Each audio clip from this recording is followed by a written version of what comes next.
Hey, everybody. This is your daily dose of all things royal. Welcome back, my gorgeous, good looking friends. Yesterday, I did a video covering the Telegraph article written by Victoria Ward, in which she details that there was correspondence between the king and Meghan after the Oprah interview. The article goes in to address the racism claims that Meghan had raised, which has triggered many media outlets to go ahead and report on it. Apparently, the comments, criticism, and backlash that ensued had sparked an online frenzy with specific journalists like Valentine Lowe commenting about the article by Victoria Ward by saying, "Fascinating story by Victoria Ward." The question is, why does the Sussex camp want to leak all of this? Is it Meghan trying to prevent an outbreak of peace between Harry and his father? And intriguing that they should resort to the sort of briefing that they condemned in others. Then you had Valentine Lowe's peer Richard Palmer chiming in by saying, "Interesting piece by Victoria Ward. Is the Duchess of Sussex again engaging in the sort of selective briefing she accused the palace of using to undermine tentative efforts to repair the damage between her husband and his family? Was this done with Harry's agreement?"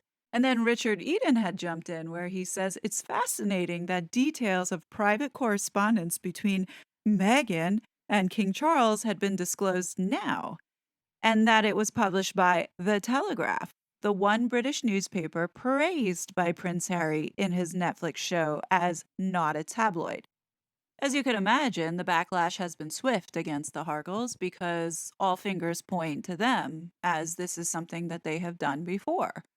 So, as this is unraveling today, by 4 p.m., Valentine Lowe tweets this out, and he says, "Given that legal letters have been sent by the Sussex's lawyers as well as the palace's since the story was published, it seemed I was wrong in assuming that it came from the Sussex camp.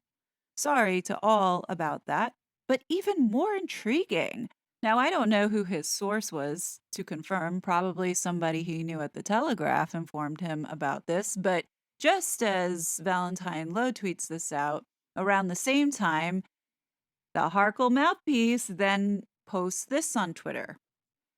So Scrappy Doo posts a statement from Team Sussex, aka Meghan Markle.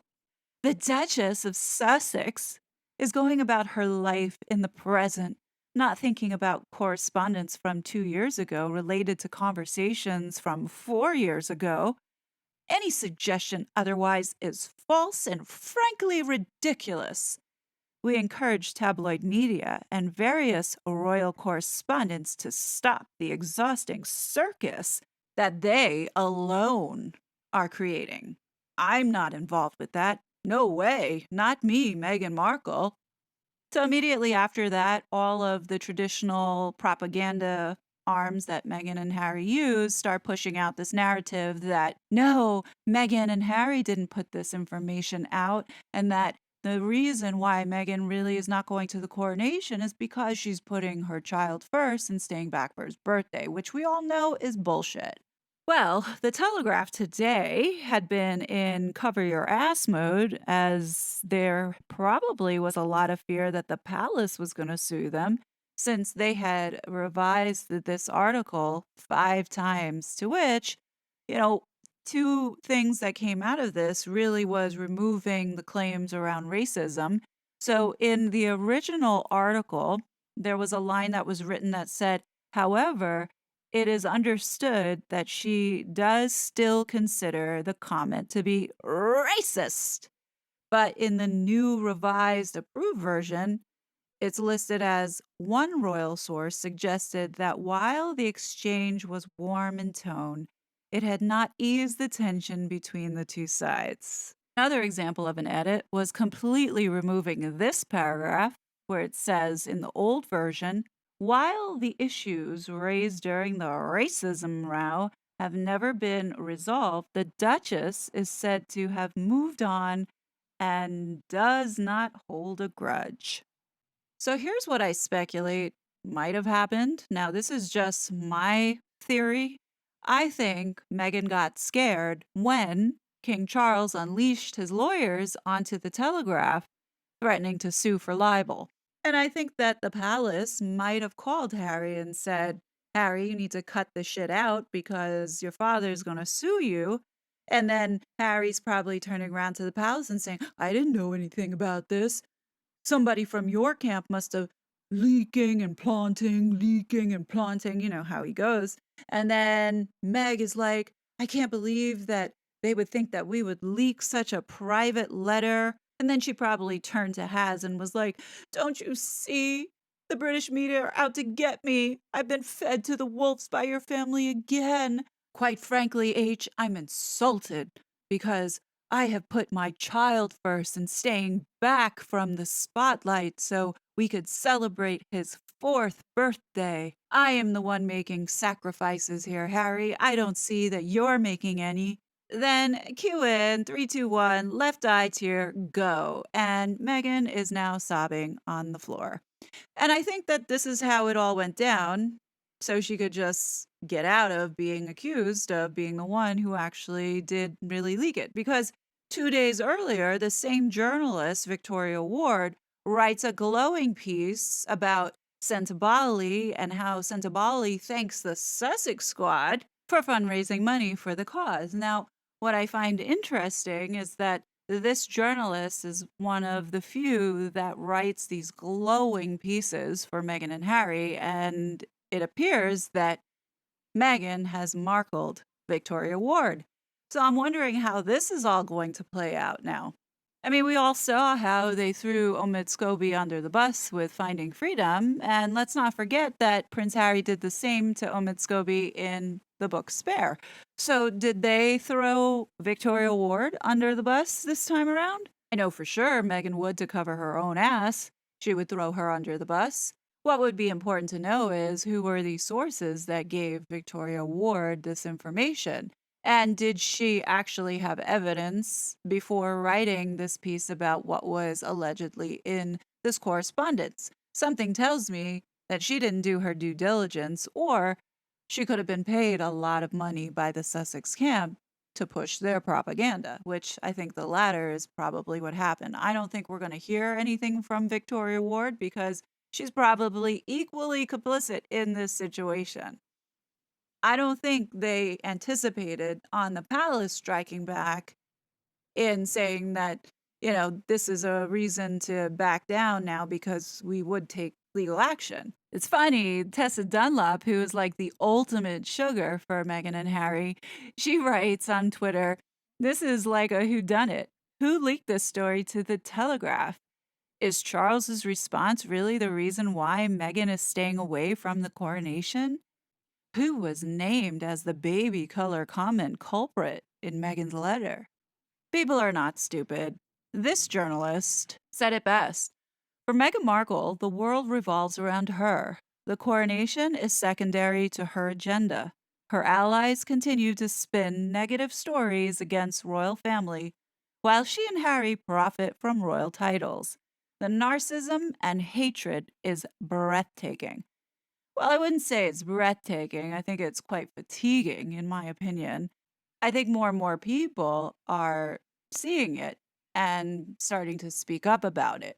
It's just a shame that this has been going on for so long, and I do blame partially the family for allowing it to continue this long, but we're not going to go into that. I'm just glad that somebody put their foot down in this situation. I personally believe that Meghan and Harry, if he is involved in this, which I do believe that he was aware that this was going on, didn't anticipate the palace getting involved and sicking their lawyers onto them. If, it was uncovered that they were the ones behind leaking whatever information, which that is a whole Pandora's box that they don't want open. And I think that this Twitter user has summarized this whole situation in the last 24 hours the best.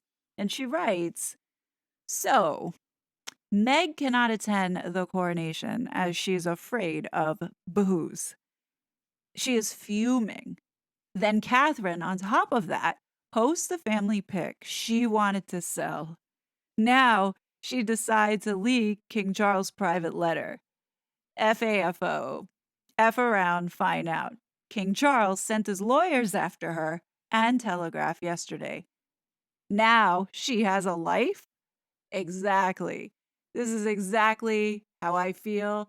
This is what happened. And yeah, we're seeing this spiral in the wrong direction for Megan. This actually looks even worse for the couple. So it'll be interesting to see what else is going to come out over the next couple days. I'm sure we're going to see some more things coming out to where we know it's going to be all directed at her. Now, I think King Charles really just wants to get through this as peacefully as possible, but I think he also knows that there's going to be some grenades being thrown out leading up to this. So I'm sure that the palace is prepared.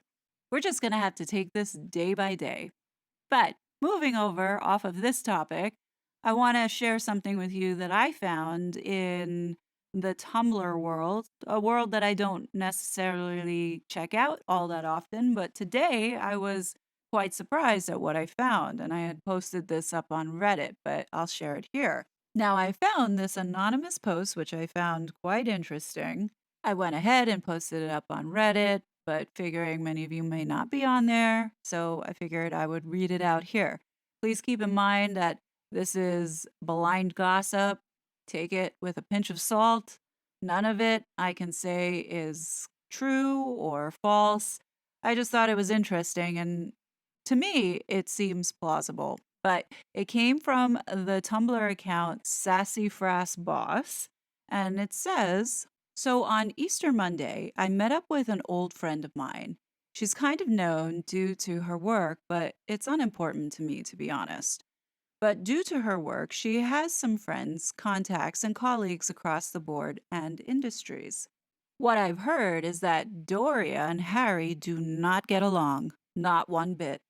She and Megan are awful and downright abusive to him.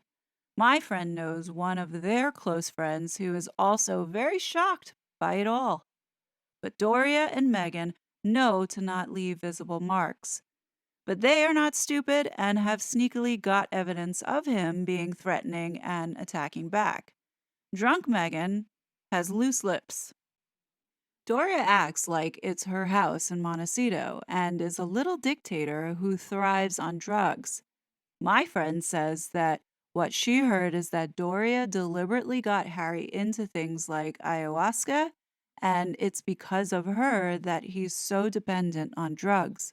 Megan just does things like the white powder and the ganja. Again, I'd like to reiterate that this is all rumor and there's no evidence of this being confirmed anywhere. Nobody sees the kids. My friend has kids, and her friend in Montecito has meetups and playdates with each other. No sign or sighting of Archie and Lily playing on swings or slides at the playground or mixing with other kids in the neighborhood. Many kids do this and also mix with kids from their kindergarten schools, etc. But apparently, Archie isn't allowed to do so or even go to birthday parties.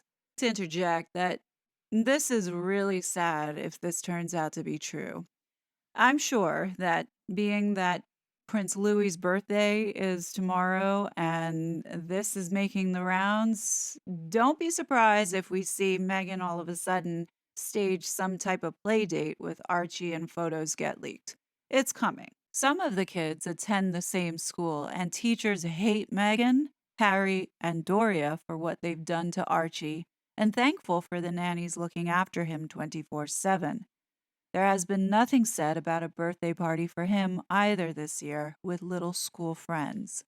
Megan is away a lot. My friend has a link to the Getty family and is looking into that affair thing. She is in Los Angeles a lot, and Harry goes to San Francisco and the Bay Area a lot, leaving the kids with nannies and nurses alone in the house, as Harry doesn't want Doria living there without him there. There was an incident with a cook or maid, though.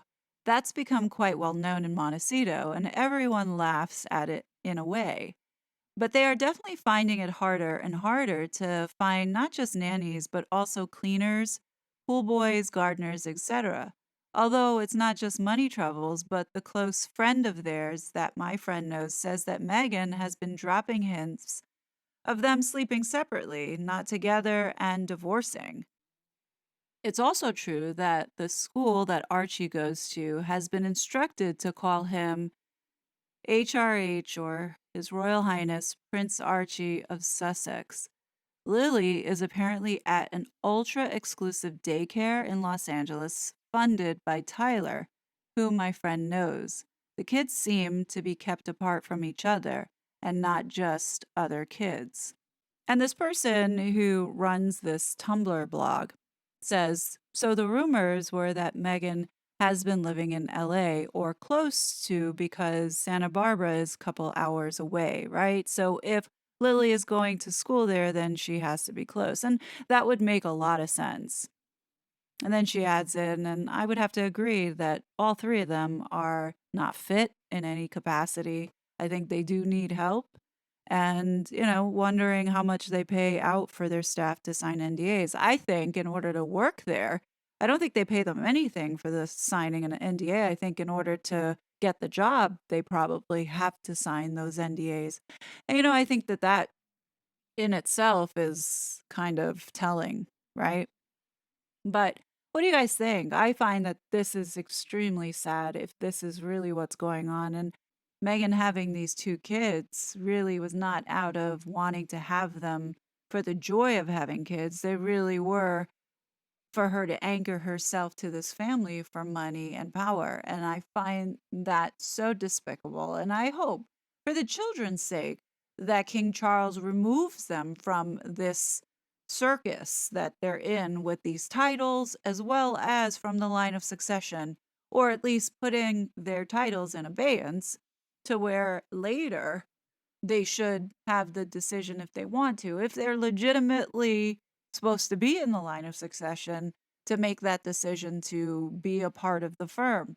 But for what Megan is doing now is so short sighted, it's so selfish. And, quite frankly, this is blowing up in her face. I don't doubt that come after the coronation, we're going to see something, because I do feel that there's something brewing. And Megan feels it. And whatever she's going to do in the next 13 days is going to try and stay ahead of whatever it is. Maybe this is it in what we're seeing by painting the family racist and making William and Catherine look like the bad guys and causing the public to start looking at the family differently. And as GB News had said, take away the gloss or the shine or the magic of what the monarchy represents. I think it's eye-opening to see how much damage this woman is yet to cause if the palace does not get a hold of this and stop it. Now, I want you to know I'm also not excusing Harry and putting all of the blame onto Meghan. Harry's equally as guilty. I think both of them need to be separated from the firm and a fine line be drawn. And I truly understand Charles's position as a father. They need to handle Harry delicately, but I also think he needs to understand the more he doesn't put his foot down and enables him to continue to keep behaving the way that he has out of fear that he's going to do something. Well, we've seen that Harry has been manipulative and he will take that to manipulate further. I don't think we need to worry about him doing something to himself because he's a grown man. And if there truly was a danger in that, then there's ways of getting him, to rein in, whether it be calling medical professionals and having him committed, whatever the case, and be supervised. I don't think that the family needs to be living in fear that he's going to do something and tiptoe around handling his situation. I think firm decisions need to be done because it's going to get worse. And how much can the family take? Now, many of you might say, well, what business do I have telling the king on what he should do about his son? And quite frankly, I have every right to tell the king what I think he needs to do with his son because his son is in the public space and community pushing out propaganda that is hurting others.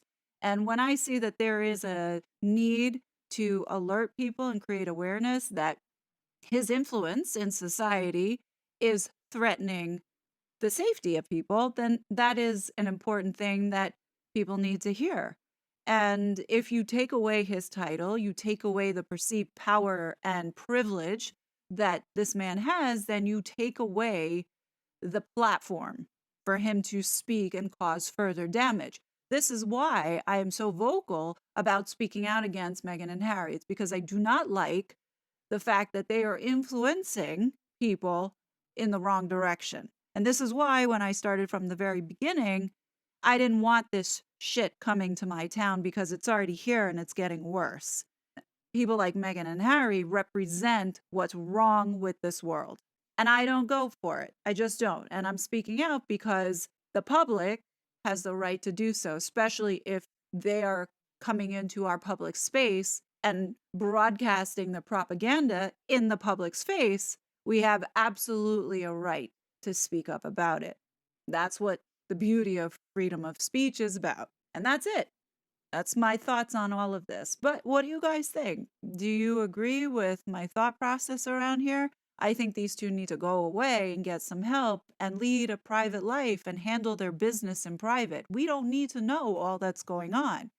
Go off and handle yourself, get yourself stabilized, get some experience under your belt to come back and then have the right to tell people what they should do. Don't be telling us what we should be doing when you're not doing it yourself, because that's where everybody is having the issue. Anyhow, before I go, I'd like to give a big birthday shout out to Boss Baby Louie.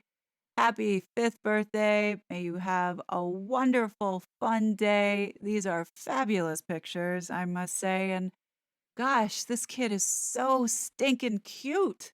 That's all I have for you guys today. On that note, I will be back with more content. But until then, please be safe, and I will talk to you later. Bye. You're such a fraud.